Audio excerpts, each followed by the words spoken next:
Hello everyone. आज है 14 मई और आज इस वीडियो में हम बात करने जा रहे हैं BHEL बेल के बारे में हम बात करने जा रहे हैं। आज भी हल्की सी तेजी जरूर आई है। कल तो हालांकि 25% का ग्रोथ यहाँ पर देखने को मिला था। आज भी इसके शेयर में 3% तेजी देखने को मिली है। देखिए 22 रुपए के ऊपर ट्रेड करने वाला शेयर 2 दिन में 27 रुपए से भी ऊपर पहुंच जाता है और ये काफी बड़ी बात होती है यहाँ पर। इस वीडियो में हम बात करने जा रहे हैं कि क्या BHEL के शेयर में अब प्रॉफिट बुकिंग करना सही रहेगा कि नहीं, या और फर्दर खरीदारी भी करनी चाहिए। तो देखिए वीडियो को शुरू करें उससे पहले अगर आपने अभी तक चैनल को सब्सक्राइब नहीं किया है तो प्लीज अभी से सब्सक्राइब कर लीजिए, क्योंकि आगे भी बहुत सारे वीडियोस हैं जो आपको काफी ज्यादा हेल्प करेंगे। तो चलिए शुरू करते हैं। तो जैसा कि आप देख सकते हैं कि BHEL का शेयर 27 रुपए 45 पैसे के ऊपर ट्रेड कर रहा है। पिछले एक महीने की हम बात करें तो पिछले एक महीने में इसके शेयर्स में 24% का ग्रोथ है। 20 रुपए तक का लो था। 20 रुपए के ऊपर ये शेयर ट्रेड कर रहा था। एक बड़ी रैली आई, 23 रुपए तक पहुंचा, वापस टूटकर 21 रुपए पर आ गया और वापस आप देखिए 2 ही दिन में वही 21 रुपए का शेयर आपको 27 रुपए के ऊपर मिल रहा है। मतलब 6 रुपए का ग्रोथ देखने को मिला है। 6 रुपए ऊपर उठा है ये शेयर सिर्फ 2 दिनों में। सिर्फ 2 दिनों में एक बहुत बड़ी रैली हम इसको कह सकते हैं। पिछले एक साल की हम बात करें तो एक साल में 56% की गिरावट है। 75 रुपीज तक का हाई बना था और देखिए शेयर गिरावट आई, बाउंस बैक किया, बहुत बड़ी गिरावट आई। अब धीरे धीरे बाउंस बैक करने की कोशिश भी कर रहा है। पिछले 3 साल में इसके शेयर्स में 75-76% की गिरावट हमें देखने को मिली है। 114 रुपए तक का हाई था और अगर आप देखने की कोशिश करें तो गिरावट आती है, बाउंस बैक करता है, गिरावट आती है, बाउंस बैक करता है, फिर गिरावट, फिर तेजी, फिर गिरावट, फिर हल्की सी तेजी, फिर गिरावट, फिर तेजी, गिरावट, तेजी, गिरावट, तेजी, गिरावट, तेजी, गिरावट, तेजी। तो देखिए यही यहाँ पर चल रहा है। अगर ये जो तेजी आई है ना, वापस से शायद नीचे भी गिरेगा, ठीक है, तो उसके लिए भी हमें प्रिपेयर्ड रहना है कि हमें किस तरीके की स्ट्रेटेजी यहाँ पर अपनानी पड़ेगी। यहाँ पर देखिए 10,000 करोड़ के आसपास का इसका मार्केट कैप है। मिड कैप स्टॉक है, NSE में देखने जाए तो 24 से 25 करोड़ जितना इसका वॉल्यूम ट्रेड देखने को मिला है। 24 से 25 करोड़ जितना इसका वॉल्यूम ट्रेड है। शेयर होल्डिंग की बात की तो प्रमोटर के पास 63.17% की होल्डिंग है। एफआईएस के पास 9.36% की होल्डिंग है। म्यूचुअल फंड के पास 5.62% की होल्डिंग है। इंश्योरेंस कंपनी के पास 10.91% की होल्डिंग है। नॉन इंस्टीट्यूशनल इन्वेस्टर के पास 9.66% की होल्डिंग है। प्रमोटर के द्वारा एक भी शेयर गिरवी नहीं है। 17 म्यूचुअल फंड स्कीम ने यहाँ पर अपना पैसा लगाया है।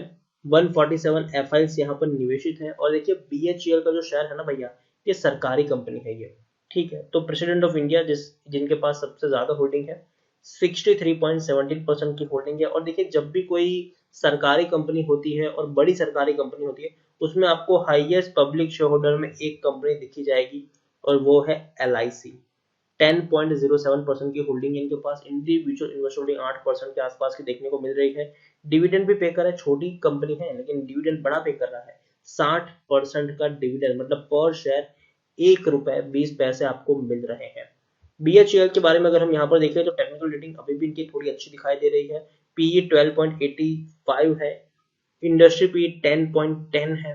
बुक वैल्यू 90 के आसपास है। प्राइस टू बुक वैल्यू 0.31 है। EPS 2 के आसपास है और DWH 23 के आसपास देखने को मिली है। 80% लोग, according to Moneycontrol user, 80% लोग यहाँ पर खरीदने की सलाह दे रहे हैं और 18% लोग यहाँ पर बेचने की सलाह दे रहे हैं। 2% लोग यहाँ पर होल्ड करने की सलाह दे रहे हैं।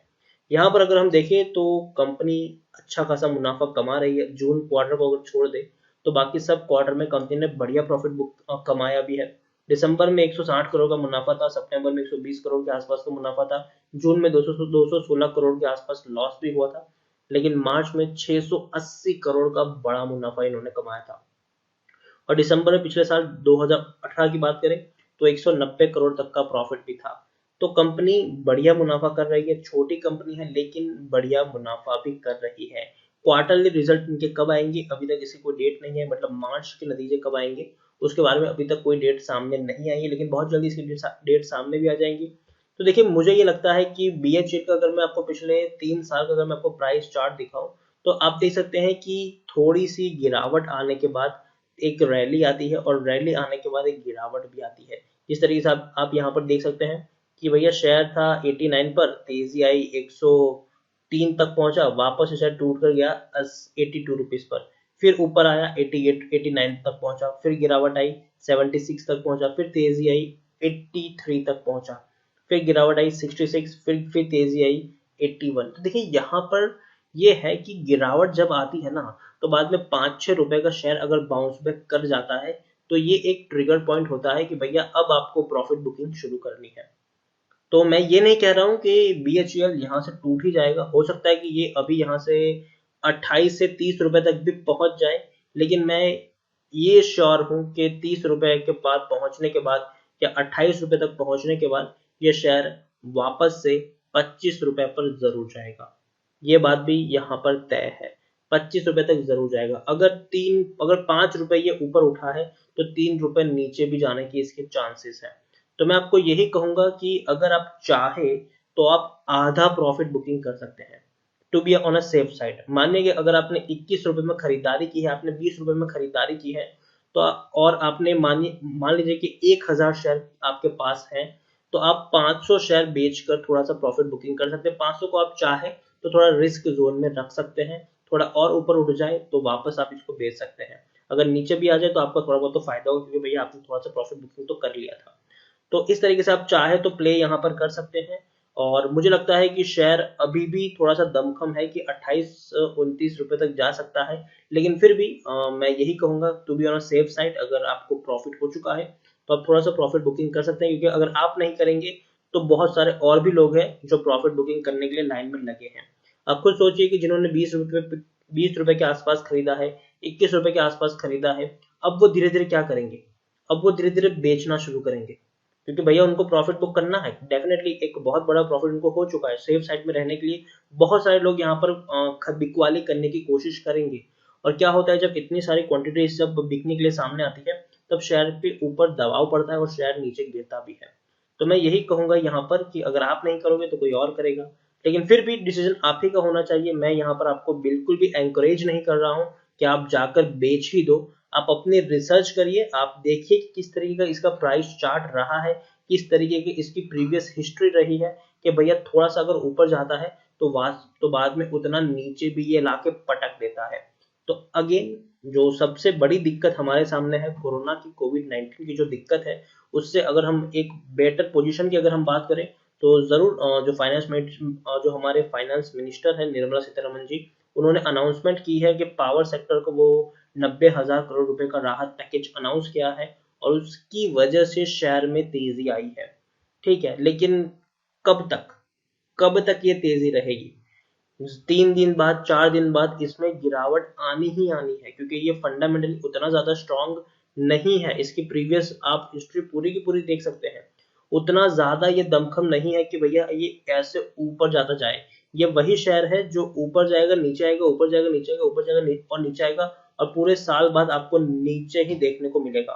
तो मैं यही कहूंगा आपको कि अगर ये एक शॉर्ट टर्म के लिए अगर आप चाहे तो प्ले कर सकते हैं, लेकिन लॉन्ग टर्म के लिए इसमें पोजीशन बनाना एक सही डिसीजन यहाँ पर नहीं रहेगा, ऐसा मेरा मानना है। और मैं मानता हूँ कि BHEL में इतना अभी भी दमखम है कि शायद 30-35 रुपए तक जा सकता है, लेकिन उससे पहले ये नीचे भी आएगा, वापस ऊपर जाएगा, फिर नीचे आएगा। तो आप उस हिसाब से ट्रेडिंग करिए तो आपको काफी ज्यादा फायदा होगा, ना कि आप इसमें पैसा लगा के बैठे रहे और फिर बाद में देखें कि भैया 1 साल बाद जहां थे वहीं पर अभी भी वहीं पर है हम लोग।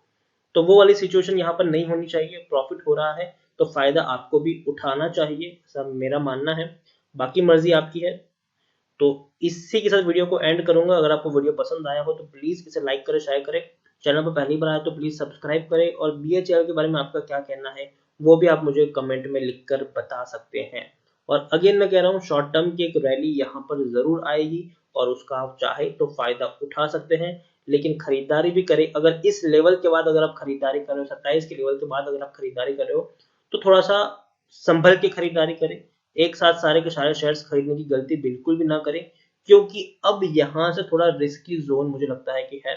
लेकिन फिर भी अगर शेयर ऊपर जाता है तो बहुत अच्छी बात है, लेकिन to be on a safe side मैं यही कहूंगा कि अगर शेयर 30 रुपए से ऊपर निकलता है तब खरीदारी आपको नहीं करनी चाहिए, क्योंकि मुझे लगता है कि उसके बाद एक गिरावट भी आएगी। जिन्होंने निचले लेवल पर उठाया है वो इसको बेचने के लिए निकालेंगे, तो एक गिरावट उस वक्त देखने को मिल सकती है। तो खरीदारी करिए, लेकिन थोड़ा सेफ रहेंगे तो ज़्यादा बेहतर होगा। तो धन्यवाद।